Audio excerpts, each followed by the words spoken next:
De perder ese miedo fue una campaña que fue dura, primero entre nuestros compañeros, porque fue una campaña donde tuvimos que explicar y aprender todos, que fue el tema de la insalubridad y la reducción de la jornada laboral.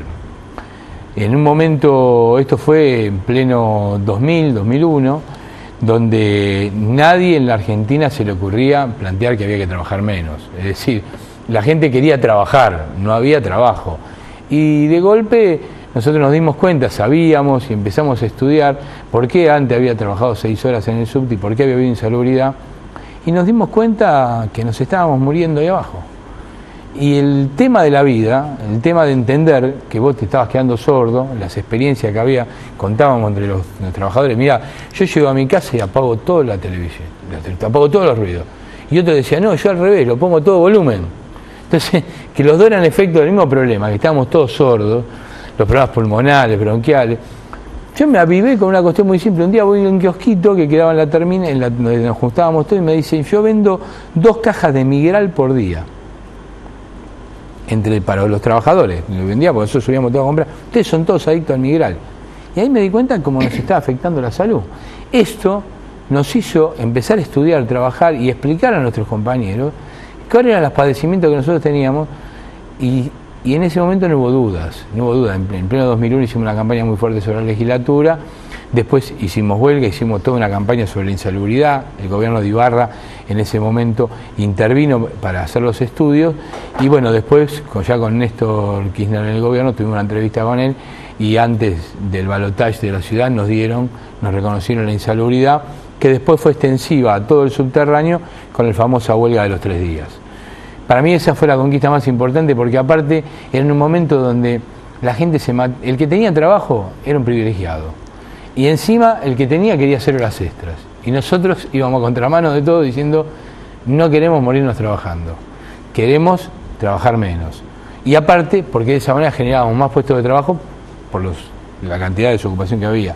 Esa fue una campaña a contramano de la realidad, que para nosotros fue muy importante, nos marcó a todo a fuego, y por eso hoy en el subte la mayoría de nuestros compañeros tienen muy marcado a fuego esa conquista histórica que fue las 6 horas de trabajo, ¿no? Ahora, Beto, si uno habla de subte, dice, además de que hay medidas de fuerza, bueno, se viaja mal en el subte. ¿Cómo se puede, cuál es el problema por el cual se viaja tan mal, y desde dónde ustedes lo han encarado? Porque ustedes tienen propuestas para esto. Mirá, hay varios aspectos. El primer aspecto es decir, nosotros, esta red de subte fue la 4ª en el mundo. Fue la primera de habla hispana, fue la primera de Latinoamérica. Es decir, fue Estados Unidos, fue Londres, Estados Unidos, Nueva York, Budapest y Buenos Aires. Así fueron las redes de subte creadas. Estamos en una red. En ese año, cuando se crea la red de subte, la línea A, que es la primera que se crea, se había planeado la línea A hacerla de 4 vías. 4 vías. 4 vías. Estaba planeada hacerla de 4 vías. Después terminamos haciéndola de 2. Ahora voy a explicar esto, porque cualquiera que tuvo la suerte de viajar a Nueva York, claro, te iba a decir, se va a encontrar de que el subte tiene 4 vías. Porque ya en ese momento, cuando se construyó el subte de Nueva York, antes que se hablaba de 4 vías, ¿por qué? Porque era la manera de sacar rápidos. Estamos hablando de ciudades muy densas, donde la saturación del servicio es fundamental. Es decir, cuanto más gente viaja, más vos tendés el trazado y la gente no puede subir. La que antes subía ahora no puede subir. Es decir, incorpora más gente y no entra, porque tiene un límite. El límite es entre un tren y otro.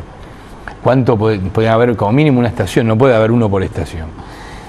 Ahora, se viaja mal porque encima esa red, que fue una de las pioneras, se abandonó. Hoy tenemos si vos me vas a Brasil, tiene 6 subtes en 6 ciudades, y todos son cualitativamente más grandes, la de Chile, la de México. Vas a cualquier ciudad de Latinoamérica, tienen subtes más importantes, donde hay subtes, ¿no? Tienen subtes más importantes, en ciudades que son algunas hasta más chicas que Buenos Aires, como es Santiago, por ejemplo. San Pablo, Porto Alegre. El problema es que no hubo política para desarrollar el subterráneo. El único que se animó a desarrollar alguna política, sobre todo en los últimos 30 o 40 años, fue Ibarra cuando hizo la línea H, que creó una línea nueva. Pero ahora dice, perdóname, ¿no? Pero ahora dice Macri que compró vagones, que tiene más vagones, va a aumentar la frecuencia. No, la frecuencia es imposible aumentar porque tiene que ver con el sistema de señales. El sistema de señalización, vos no podés acumular más trenes de lo que tenés. La línea D tendría que andar con 20 y pico de trenes. Anda con 15, y si ponés los 20 y pico, es más lenta que si tuvieras los 15, porque es más dinámica. Entonces, no hay posibilidad. Yo escuchaba cuando empezamos, cuando hicieron el aumento, y lo escuchaba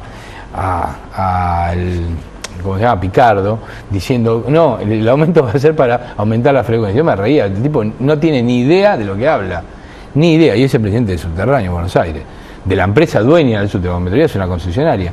Está hablando de algo que es imposible, únicamente que pongas uno arriba de otro, no hay forma de aumentar la frecuencia.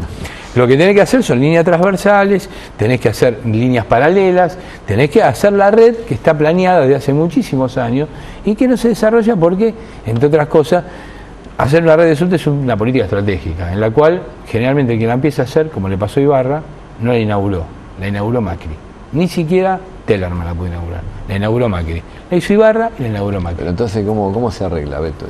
Y el problema es una política de Estado, claramente una política de Estado, dejar de este mamarracho que hay hoy en día, porque Macri está preocupado en extender 2 estaciones o 3 estaciones a la línea que ya está hecha, para decir, bueno, hice algo.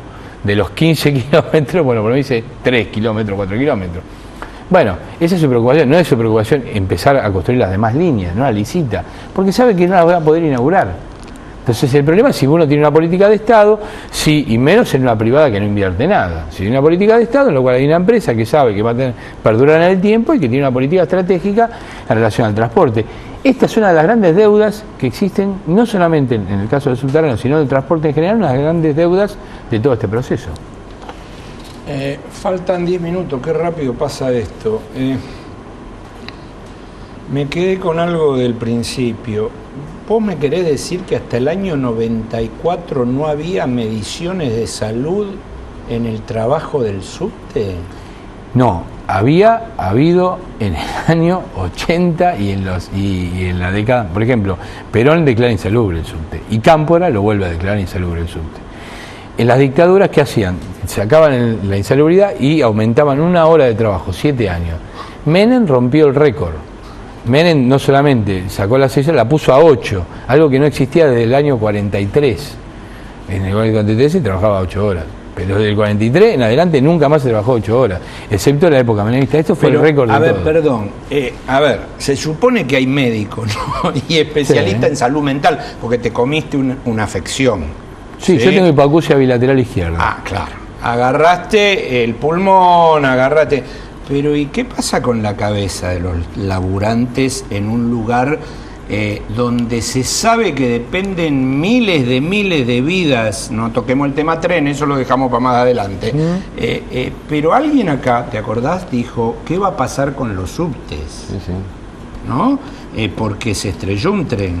Ahora, ustedes tienen, no sé, eso son preguntas ingenuas, esta del tipo de la calle. ¿Tienen contacto con el gobierno de la ciudad? ¿Tienen alguna forma de hablar de esto, de plantearles esta historia? Ni con el gobierno de la ciudad ni con SBASE. Nosotros, si algo nos caracterizó en toda esta etapa, en nuestra construcción, fue en las denuncias sobre salud laboral y en las denuncias sobre el falta de mantenimiento.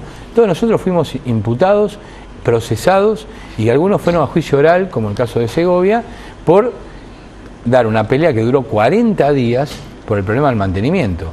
Si los subtes no se derrumbaron como está derrumbado el ferrocarril, fue por la pelea que nosotros dábamos, una pelea sorda. Todos los días, este tren no te lo dejamos salir si no lo pones en condiciones. Pero Beto, a ver, Marín y yo, nos damos, ponele que no fuéramos, ni Marín ni yo, Claudio y Ariel, ¿nos damos cuenta de eso? No, porque la gente quiere llegar. Ahí estamos. La gente quiere llegar. Y yo lo entiendo, porque uno, si nosotros una vez sacamos un disco de música, que sacaron en homenaje con una FM, La Tribu, que se llamaba Todos queremos llegar a casa. Porque esta es la lógica del usuario, él quiere llegar a casa. Y es el laburante y está bien. El problema es, cuando uno va en el subte y escucha tratrac, tratrac, tratrac, tratrac, es la rueda que está planeada y que se puede romper y que vos podés descarrilar y hacerte pedazos. Es decir, y la rueda planeada, tenés que sacarla, poner una nueva y mandarla a tornear de nuevo o a poner una rueda nueva. Cosas que no se hacen. Se funciona con trenes que están agarrados con alambre, lo hemos mostrado en la televisión más de una vez, ataduras con alambre, y los últimos 3 meses peor, porque con esto de que el gobierno de la ciudad, ahora que no solamente firmó el contrato, sino que hay una ley y no se quiere hacer cargo de eso, Metrovía dice, yo no